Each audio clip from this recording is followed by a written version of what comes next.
Once again mga ka-GCTech, may gawa tayo ngayon. Meron tayong Acer laptop ano. So kahit anong laptop yan, so gagawin natin. So ngayon may gawa tayo, Acer yung brand, ayan. So gagawin natin ngayon is i-upgrade natin yung hard drive from HDD to SSD ano. So ayan, SanDisk pala, SanDisk na 480 gig ang ating gagamitin sa ngayon.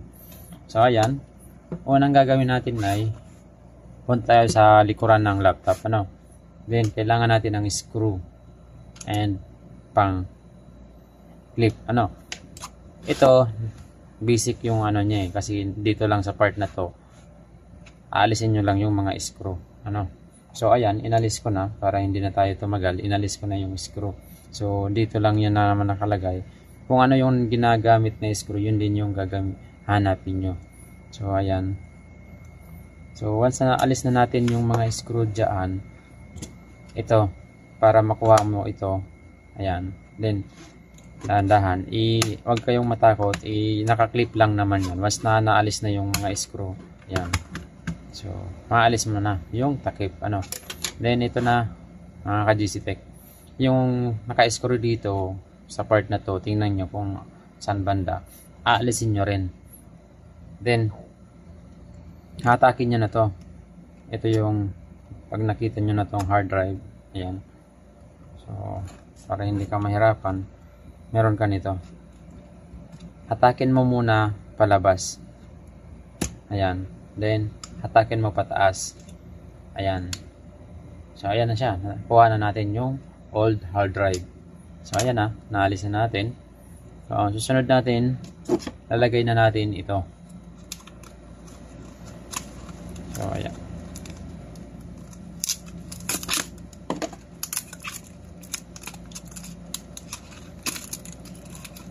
So ayan mga ka-GCTech. Naalis na natin. Ayan.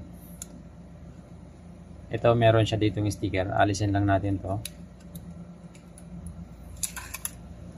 So ayan. So once na naalis na natin, ilalagay na natin dito sa lagayan. So kung ano yung position na ito dati, yun din ang gagayahin mo. So ayan siya. Ganyan siya. So yung position na ito ay ganon din. So ayan. So ayan. So meron siya ditong screw. So i-screw natin siya dyan para hindi maalis. Ayan. Ayan. I-screw natin siya dyan. Wait lang. Ayan. Lagay natin siya dito. Ganyan. Ayan. Tapos sa kabila naman.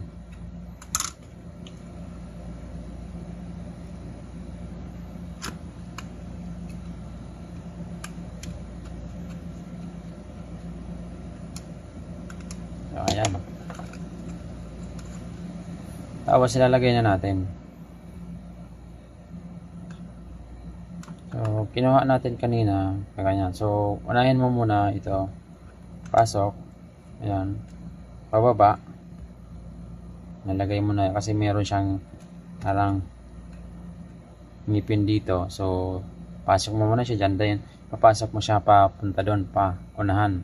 So ayun. Okay na yon. Ngayon, i-screw mo naman yung dito. Yan. Dito banda.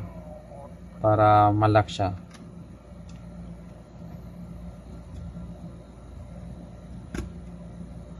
Ayan. So, pwede natin na siyang takpan.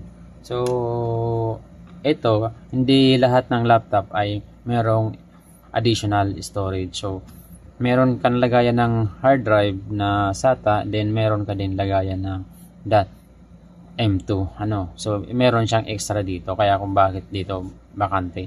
At sa RAM naman, meron na siya sa loob na built-in. Then kung gusto mo pa ng another ma-upgrade, madagdagan yung RAM niya para mas bumilis, meron ka pang available isang slot. So pwede ka pa dyan maglagay. Sa ngayon, ang purpose natin ay i-upgrade yung lumang hard drive para mas mabilis siya dito. Ano? So Ayan. So ngayon, tapos na natin malagay. So tatakip na natin yan. Yan. Unahin mo lang dito kung saan huli. Yan. Pabalik siya. Yan. Talagyan mo na siya ng screw. Ano? Yan. Lagay mo na dito yung screwdriver.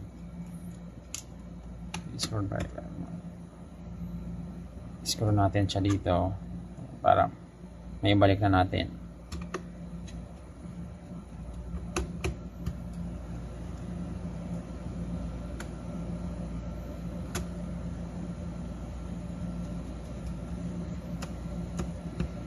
So, ayan mga ka-GC-Tech.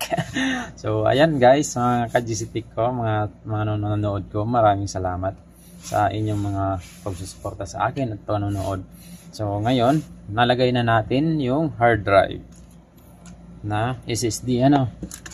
So, ito na yung nawa. So, ganun lang ang pagpapalit ng hard drive ng laptop. So, ngayon, wala pa siyang Windows o wala pa siyang naka-install diyan na system. Ano? Ayan, wala ka pang makikitang Windows. So, makikita mo lang yan. Ayan, pakita ko sa inyo. Yung BIOS, ano. So, ayan. Yung storage na 480. So, ayan.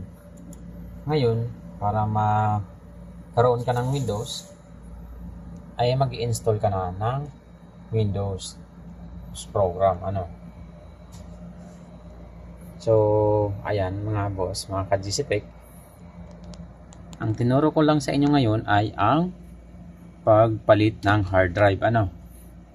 Ngayon, ituturo ko naman yan sa inyo sa susunod nating video. So, ayan. Kung bago ka pa lang sa aking channel, huwag ka naman kalimutan i-subscribe at i-click na yung bell button para updated ka sa aking mga tutorial. See you on my next video para masundan mo yung ating next step, ano. See you on my next video, guys. Thank you. Have a good day.